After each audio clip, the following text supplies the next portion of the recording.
I really wasn't sure how to set up the intro to this week's vlog.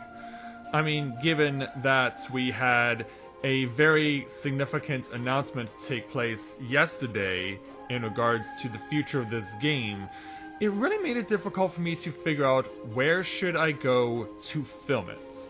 Because usually when I do these vlogs, I have a theme in mind and a place to go where to be able to film that particular vlog. But I really wasn't sure about this one, so I think given where we were with the knowledge of what we now have, and given that it was going to be difficult to control this particular situation anywhere outside, I thought I might as well come and make my way back here to the Free Company house and just decide to turn off the lights. Cause yeah, we may still have things that glow, like the fish tank and the Christmas decorations for the Starlight celebration that we've now put up, cause let's face it, with the way that winter has come early to most of North America, I thought it was a little appropriate to make the Christmas decorations be brought out early. Plus, on top of that, play music that's a little more foreboding and ominous, and you're not going to find much more foreboding and ominous music than Midgard's Solmir's theme, so that is basically how I decided to set this up, because given the news that we received yesterday, it's going to get a lot darker with this game starting next year. So, with that in mind, greetings, people of the world. Matthew back with you here in Eorzea Autism for another edition of the Tales of Eorzea vlog here on a Final Fantasy XIV Exodus server. So yeah, even Corinne is dressed appropriately for the occasion, as it were, decked out in Odin's armor for this particular vlog. I thought it was appropriate to have her decked out with this as well, and if you're wondering, like, well, this isn't complete, where's the helmet? Don't worry, we covered that too. Yeah, this is a vlog that definitely belongs to the dark side of this game, given that we saw an intro into this game for the new expansion, the new news brought to us yesterday by Square Enix at the first of the 3 Final Fantasy XIV fan festivals taking place in Las Vegas this weekend. We got the information on the new title of the expansion for next year. So next year we will have Final Fantasy XIV Shadowbringers brought to this game. And so it's the people at the development team over at Square Enix have basically decided to really make the story go dark now by what we've seen from our initial observations. I'm not going to delve too much into it, but suffice it to say, they're definitely bringing a darker side to the story, and one that I didn't think we would see for until the next expansion after this one.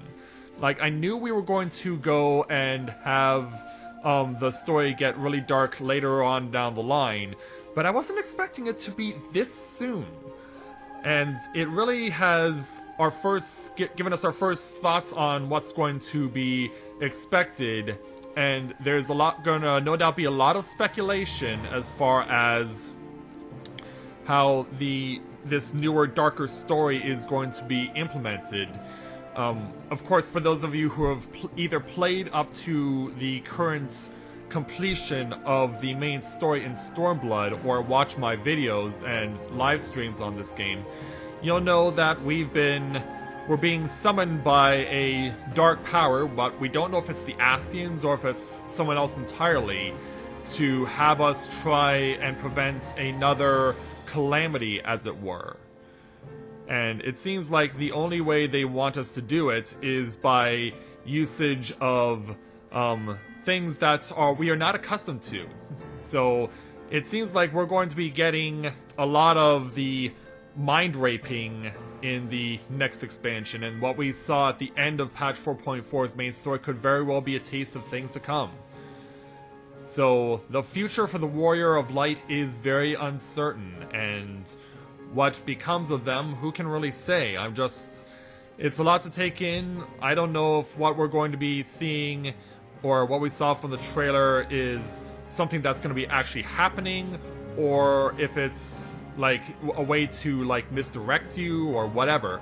But it's definitely something that we will be looking forward to when the new expansion comes out with Shadowbringers. And in addition to that, they are also bringing out a new race for Shadowbringers. You might remember when Heaven's Ward launched, Eorzea was introduced.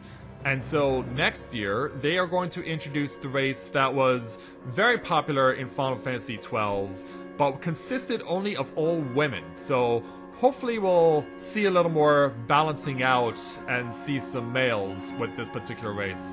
And I'm referring to the Viera, the human bunny race that was very popular in Final Fantasy XII, to which Fran, one of the main party characters in that game, was a member of.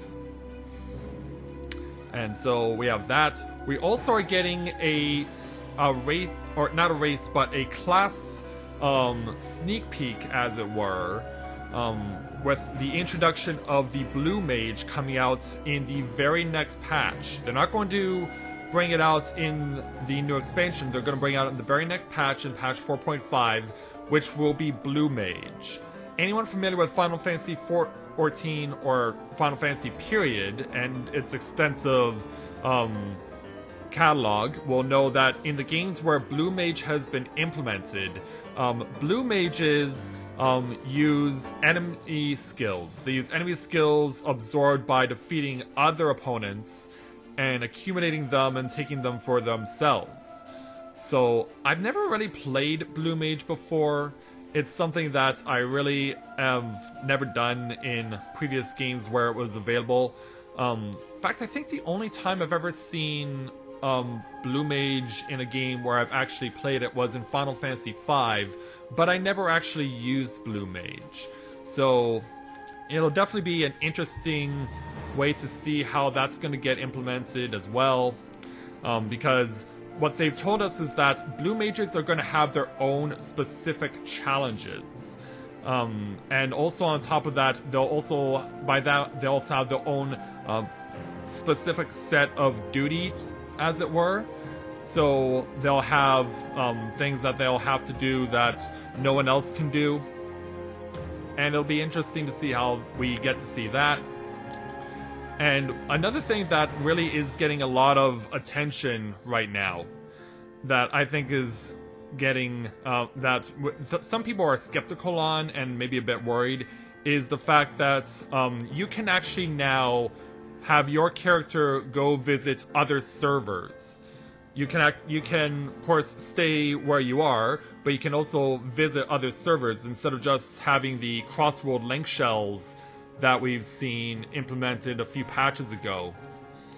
And so we'll get to go see people in other worlds. It would be really cool to see, I was mentioning this last night during the Minecraft stream, it would be really cool to go pay a visit to Excalibur, where our old friend Thamriel is now based, and see how he's doing. Maybe we can, if we're lucky, we can team up with him and have a little fun playing with him, or he might be interested to come pay a visit to us back here on Exodus to have some fun with us. That'd be really cool.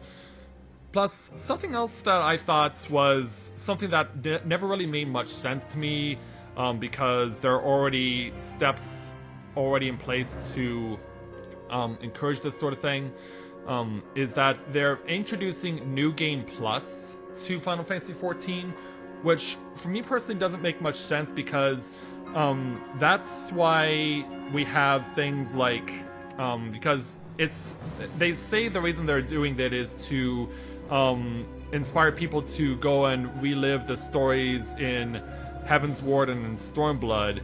And when they said that was why they were bringing in New Game Plus, I was thinking to myself, that's what the skip books are for.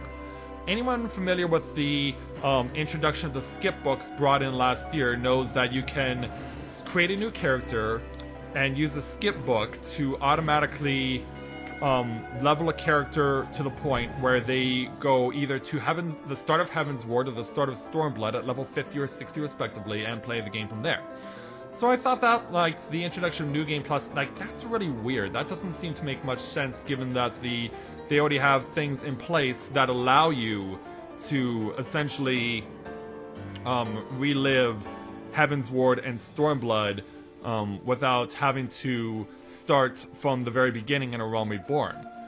So it'll be interesting to see how many people are willing to accept that and just how exactly they're going to implement it. Because, like, I could see possibility of using it somewhere down the line, not immediately, if I ever choose to.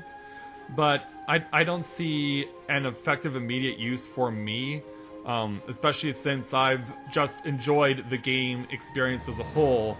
Realm Reborn, Heaven's Ward, Stormblood, and of course we'll have Shadowbringers next year. So, yeah, why would I want to New Game Plus into Heaven's Ward and Stormblood when I enjoy everything equally? And with everything that I've experienced in the game, why would I want to miss out on anything?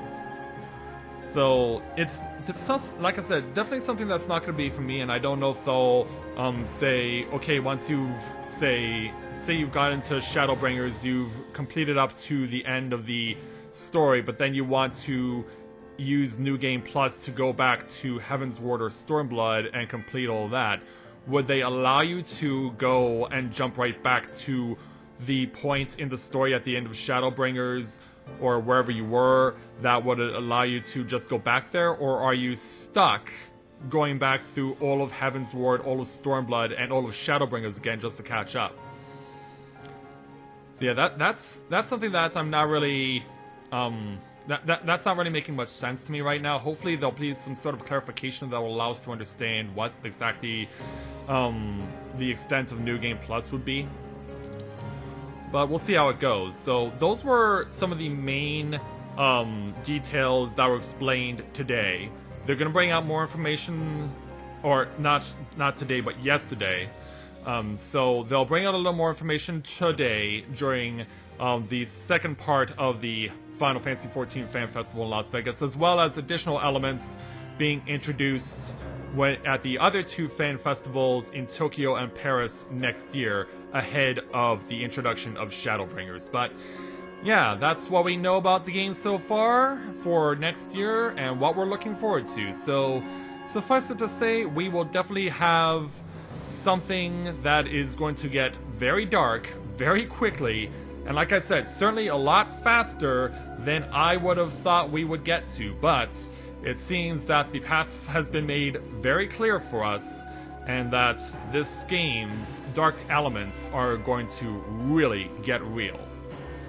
So that's going to do it for the Tales of Eorzea vlog for this week. As always, if you have a character here on Exodus looking to create one on Exodus, and you're interested in joining our free company, we would be more than happy to have you with us.